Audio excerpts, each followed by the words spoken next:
estrogen is such an amazing compound. It functions in so many more ways than we ever thought, right? There are estrogen receptors everywhere in the body. And as people study more and more on the impact of estrogen on things like your microbiome and so on, you start to realize what an important hormone it is, well beyond what we thought about, from its basic functionalities, right? That most people understood for some time. So what tends to happen, and let me paint like a full picture, and then we can kind of dive in a little bit more specifically, right? So what tends to happen is you hit perimenopause, and unfortunately, likely because of endocrine disruptors and really bad gut health and all kinds of other things, women are starting to hit perimenopause earlier and earlier now, right? So there's recorded cases of women in perimenopause at 35 now. So that's a very scary thing, because that process of perimenopause and menopause can be very, very difficult. And you're losing potentially a decade of protectiveness from estrogen and other hormones.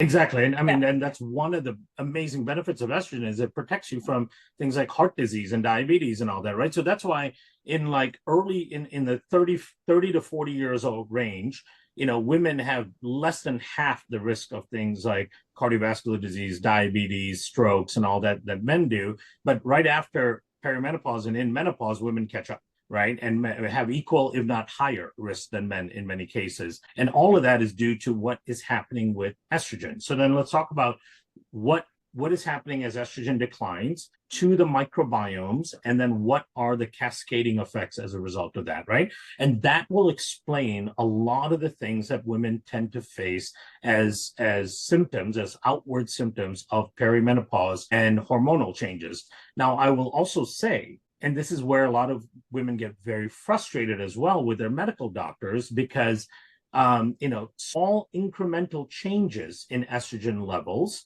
can create a bigger cascade of change that results in pretty profound symptomology. But the doctor may just go look at estrogen as a single marker and go, well, it's within range, right? But it doesn't mean that the 5%, 10% decline in estrogen in that individual did not cause a 20, 25% increase in this symptom here, right?